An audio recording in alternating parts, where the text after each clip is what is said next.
The wind from the North Sea swept against the windows of the little white cottage, carrying the faint cries of gulls and the scent of salt. Helen Morley sat by the window, her pen poised above a sheet of cream paper. The fire crackled weakly in the grate, throwing shadows that danced across the faded wallpaper. She wrote slowly, as though each word had weight. "My dearest James," she began, her handwriting trembling slightly. "The sea is wild tonight, and I find myself thinking of the day you left. The waves were calmer then, though my heart was not." She paused, her eyes glistening. She never finished the letters, there were hundreds now, each tucked carefully in the drawer beneath the window. The clock on the mantelpiece struck 7. Outside, rain began to fall, thin and silvery, pattering on the roof. Helen set her pen down and sighed. She had grown used to silence, to the rhythm of her days, the kettle whistling, the creak of floorboards, the whisper of the sea. But tonight, something felt different. A storm was brewing, and with it, a strange unease in her chest. A sudden knock on the door made her flinch. It was sharp and hurried, almost desperate. She hesitated, clutching her shawl tightly around her shoulders. Visitors were rare in this part of Whitby, especially after dark. Another knock followed, louder this time. "Hello? Is anyone in?" A man's voice, young, uncertain, trembling slightly in the storm. Helen hesitated only a moment longer before unlatching the door. A gust of wind burst through as the door swung open. Standing there was a man in his 30s, drenched from the rain, his hair plastered to his forehead. He held a satchel close to his chest, and his eyes, bright, searching, met hers. "I'm sorry to bother you," he said over the howl of the wind. "My car broke down by the cliffs. Could I possibly wait here until the storm passes?" Helen studied him for a moment. His voice carried a strange familiarity, though she was certain she had never seen him before. Finally, she nodded. "Come in, then. You'll catch your death out there." As he stepped inside, shaking the rain from his coat, Helen closed the door against the wind. The small cottage filled with the scent of wet air and sea salt. Neither spoke for a while. Only the fire crackled, and the storm roared beyond the window. Then, softly, Helen said, "You can leave your things by the fire." He smiled faintly, setting his satchel down. "Thank you, Mrs. Morley," she replied. "Helen Morley." He hesitated, then nodded. "I'm Daniel. Daniel Hayes." Helen's eyes flickered for a moment at the sound of his surname. She could not explain why, but the name stirred something deep within her, something long buried beneath years of silence and loss. The storm raged through the night, howling across the moors and hammering against the cottage walls. Daniel sat near the hearth, his hands stretched toward the fire, steam rising from his damp sleeves. Helen poured 2 cups of tea, her movements slow and deliberate, as though weighing every gesture. "You were lucky to find this place," she said quietly, handing him a cup. "Not many cottages left standing out here." Daniel smiled faintly. "I didn't expect anyone to live this close to the cliffs. It's beautiful, and lonely." Helen gave a small nod. "That's what I like about it." The wind pressed against the window panes, rattling them softly. For a long while, they drank their tea in silence, listening to the storm. Then Daniel cleared his throat. "I should tell you why I'm here, Mrs. Morley. I'm a writer. I'm working on a book about love letters that were never delivered, stories of people separated by time, war, or loss." Helen looked up from her cup. "Letters that were never sent, you say?" "Yes," Daniel replied. "I've been collecting them for months. People send me copies of old letters, and I try to trace their stories." His eyes flicked toward the writing desk by the window. "When I came in earlier, I couldn't help but notice the papers there." Helen stiffened slightly. The stack of letters, her letters to James, lay half hidden beneath a lace cloth. "Those are nothing," she said quickly. Old things. Best left alone. Daniel nodded, though curiosity lingered in his expression. Of course. I didn't mean to pry. It's just, they look important to you. They're not, she said, though her tone betrayed her. She rose from her chair and began to tidy the shelf beside the mantelpiece, avoiding his gaze. He watched her for a moment, then spoke again, softer this time. You must have lived here a long time. Since 1982, Helen replied without turning. My husband bought this cottage after he retired from the Navy. He passed away 10 years ago. Daniel's brow furrowed slightly. I'm sorry to hear that. Helen gave a faint smile. It's all right. We had a good life together. But as she spoke, her eyes flicked once more toward the drawer beneath the window, where the truth of her heart, written in fading ink, had slept for more than 40 years. Outside, the storm eased to a steady drizzle. Daniel leaned back in his chair, glancing again at the letters as the firelight flickered across their edges. There was something haunting about this place, something that whispered of memories that refused to fade. And though neither of them knew it yet, the night had already begun to unravel the quiet lies that had held Helen's life together for decades. The morning after the storm, Amelia wandered through the manor with a candle in hand. The air was cold and damp, and the scent of seawater lingered in the corridors. Her footsteps echoed softly against the marble floors. She paused before an old oak door at the end of the west wing, the one she had never dared to open. Her hand trembled as she turned the rusted handle. The room inside was cloaked in dust, as though untouched for decades.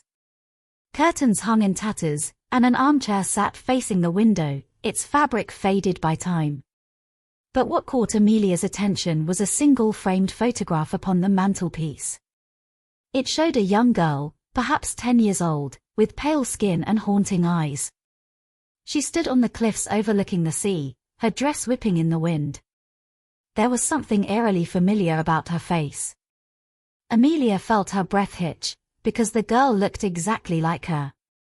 A chill ran down her spine. Beneath the photograph, written in fading ink, was a name, Eleanor Whitcombe, 1902. Amelia's heart raced. Eleanor Whitcombe, the very same name she had found scribbled in the diary she discovered in the library last night. Suddenly, a faint whisper brushed against her ear. Why did you come back? The candle flickered violently, and the air grew colder. She spun around, but the room was empty. The door creaked shut behind her with a slow, deliberate groan. Amelia tried the handle, it would not budge. The whisper came again, closer this time. She never left, you know. Her candle went out. And in the darkness, Amelia saw the faint outline of a small figure standing by the window, the same pale face from the photograph, watching her. The darkness seemed alive. Amelia's breath came in quick, shallow gasps as her fingers brushed along the cold wall, searching for the door. Her heartbeat thundered in her ears. Somewhere near the window, faint footsteps echoed, soft and deliberate, like the tread of a child. Who's there? She whispered, though her voice trembled. No reply. Only the rustle of fabric, as if someone were moving closer. Then, from the corner of her eye, she saw it, the same little girl from the photograph, standing just a few feet away. Her dress was soaked as though she had come straight from the sea, and her hair clung to her face in dripping strands. Amelia stumbled backwards. Stay away from me. The girl tilted her head, her eyes filled not with malice, but sorrow. Her lips parted. He promised to come back. But he never did. Who? Amelia whispered. The girl lifted a trembling finger toward the window. Outside, through the rain-streaked glass, the cliffs of Whitcombe loomed dark and jagged. My father, she said. He left me there, when the tide came in. Amelia's heart ached. For a moment, the fear faded, replaced by pity. But then, the child's expression changed. Her eyes darkened, her voice turning hollow. He left us both. Before Amelia could speak, the girl stepped forward, her small hand reaching out. The temperature plummeted. Frost crept along the floorboards, crawling toward Amelia's feet. "Please, stop," she cried. The door suddenly burst open behind her. The force knocked her to the ground, the candle clattering across the floor. The cold vanished in an instant. When she looked up, the girl was gone. Only the photograph remained, lying on the floor beside her. But now, there was something new in it. Behind the little girl, faint and ghostly, stood the figure of a woman, Amelia herself. The next morning arrived shrouded in mist. The sea was a dull grey expanse, restless and cold. Amelia sat by the window, clutching a cup of tea that had long gone cold. The photograph lay on the table before her, the image of the girl, and herself, burned into her thoughts. There was a knock at the door. A firm, deliberate sound. She hesitated before opening it. Standing there was a man, perhaps in his late 30s, wearing a rain-soaked coat and carrying a small leather satchel. His eyes were sea blue, sharp and tired. "Miss Amelia Trent?" he asked. She nodded cautiously. "Yes." "Who are you?" "My name is Daniel Morland. I'm looking into the history of this house. It once belonged to a family named Whitcombe. You wouldn't happen to know anything about them, would you?" Amelia's breath caught. The name sent a chill through her. "I found a photograph," she admitted quietly. "A little girl. She looks like me." Daniel's gaze flickered to the table, where the photograph rested. He stepped closer, frowning as he examined it. "That's her," he murmured. "Lydia Whitcombe. She drowned here in 1912. Her body was never found." Amelia felt her skin crawl. "Then why does she appear in my dreams?"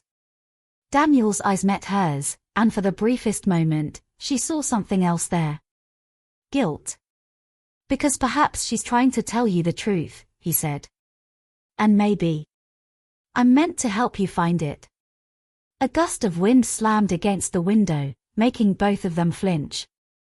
The sea roared louder, waves crashing against the rocks below the cliff. Amelia turned back to Daniel. "Why are you really here?" He hesitated, then reached into his satchel and pulled out a letter, yellowed with age, the ink faded. "Because of this," he said softly. "I found it hidden inside my grandfather's journal. It's addressed to you." "To me," she whispered in disbelief. He nodded. "Or at least, to Amelia Whitcombe."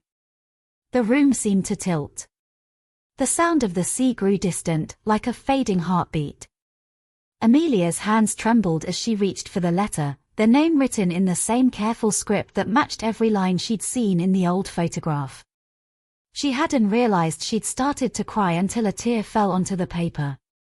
The paper felt fragile beneath Amelia's fingertips, the edges browned and curling with age. She hesitated, afraid that even breathing too hard might cause it to crumble. Daniel stood across the table, his expression unreadable as the wind rattled the windows. Finally, she unfolded the letter. The ink had faded to a soft grey, but the handwriting remained steady, elegant, deliberate. She began to read aloud, her voice trembling. "My dearest Amelia. If you are reading this, then fate has done what I could not. I write to you from the cliffs of Whitcombe, on the eve of my departure. The tide is high tonight, and I fear the sea will claim what it has long been owed. Forgive me for the silence. I could not tell you the truth. Lydia is not merely my daughter. She is ours." Amelia froze. The words blurred before her eyes. "Ours," she whispered. Daniel's gaze fell to the floor. "Keep reading," he said quietly. "You were taken from Whitcombe to protect you. They said a scandal would destroy the family name. So they erased you, my love, and I was forbidden to speak your name again.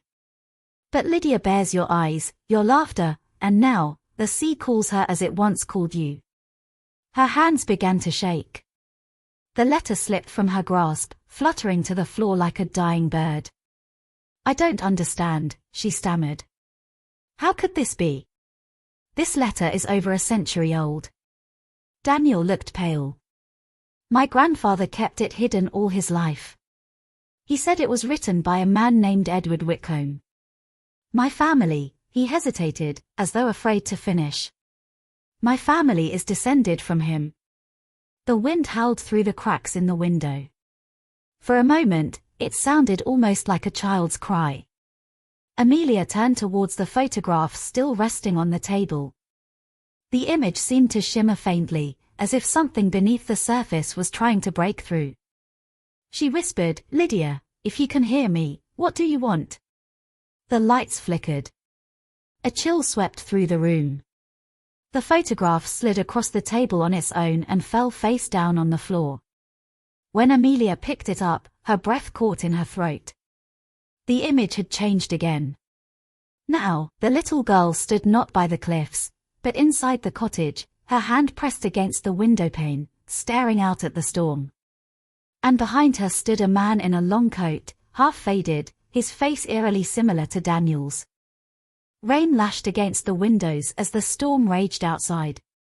The small cottage creaked and groaned beneath the wind, as if the sea itself were clawing at its foundations. Amelia stood by the hearth, staring into the flickering fire, while Daniel turned the old photograph over in his hands again and again. "There must be something here," he said. "Something that connects you to all of this." Amelia looked up, her eyes still wet from tears. "This house belonged to the Whitcombes, didn't it? If that's true, then why was my name on that letter?" Daniel hesitated, then walked to the corner of the room where the floorboards were uneven. "Because maybe," he said slowly, "you were never supposed to leave this place." He knelt and began pulling at the boards. Dust rose into the air, and the sound of splintering wood echoed in the silence between thunderclaps. Beneath the loose planks lay a small iron latch, old, rusted, but still intact. Daniel pulled it open, revealing a narrow staircase leading down into darkness. Amelia's heart pounded. "A cellar." Daniel nodded, lighting a lantern from the fire. "Or something older." They descended slowly, the air growing colder with each step. The walls were damp stone, the ceiling low. At the bottom lay a room barely large enough for two people to stand. Cobwebs hung thickly from the beams, and in the center of the room stood an old trunk covered in sea salt and mold. Daniel brushed off the grime and forced it open. Inside were letters, dozens of them, bundled together with faded ribbon, their envelopes marked with the same elegant handwriting as the one Amelia had read upstairs. Amelia's hands trembled as she lifted one. "They're all addressed to me," she whispered. "But none were ever sent." Daniel leaned closer. "Look, this one's different." He handed her an envelope darker than the rest. On its front, in faint ink, were the words, "To be opened only by the one who remembers the sea." Amelia swallowed hard, breaking the seal. Inside was a short note written in hurried strokes. "The truth is buried where the tide ends. Find the child, and you will find yourself." A sudden crash echoed above them, wood splintering, glass shattering. The lantern flickered violently. Amelia's pulse raced. "Daniel, someone's in the house," she gasped. He extinguished the light. The cellar fell into blackness. From above, slow, deliberate footsteps began to descend the stairs they had just come down. The footsteps drew closer, slow, deliberate, echoing off the stone walls. Amelia clung to Daniel's arm, feeling his muscles tense beneath her hand. The air had turned icy, even their breath hung white in the darkness. Then, from the top of the stairs, came a faint light, blue, like moonlight underwater. The glow moved slowly, descending one step at a time, until the shape of a little girl appeared at the edge of the lantern's reach. Lydia. Her pale face was streaked with tears that shimmered like salt, her dress dripping as though she'd just walked out of the sea. Yet her eyes, those same soft grey eyes from the photograph, were fixed on Amelia with longing, not malice. Amelia whispered, trembling, "Lydia, are you the child from the letter?" The girl tilted her head slightly, her voice fragile as the wind. "I waited for him. He said he'd come back when the tide was low. But the sea kept him. And then, it kept me too." Daniel took a step forward. "Lydia, what do you want from us?" She turned toward him, and for a moment her expression changed, almost recognition. "You," she said softly. "You have his face." Daniel froze. The resemblance to the man in the photograph, the same jaw, the same storm-gray eyes, was undeniable. The child extended her hand to Amelia. "You're my mother." Amelia's world spun. Her knees weakened. "That's not possible," she whispered. "I wasn't even born when you—" But before she could finish, a gust of wind surged through the cellar, swirling dust and salt around them. The letters from the trunk burst into the air, fluttering like wings, surrounding them in a storm of forgotten words. One by one, the letters fell open, revealing fragments of truth: Edward's confessions, his love for Amelia, his promise to protect their child from the sea's curse. The room grew brighter, the light pulsing from Lydia herself. Her form began to fade, her smile tinged with peace. "Thank you," she whispered. "Now I can go home." And then she was gone. The glow vanished. The cellar was silent again, save for the echo of the storm outside. Amelia collapsed to her knees, clutching one of the letters. Daniel knelt beside her, his hand resting gently on her shoulder.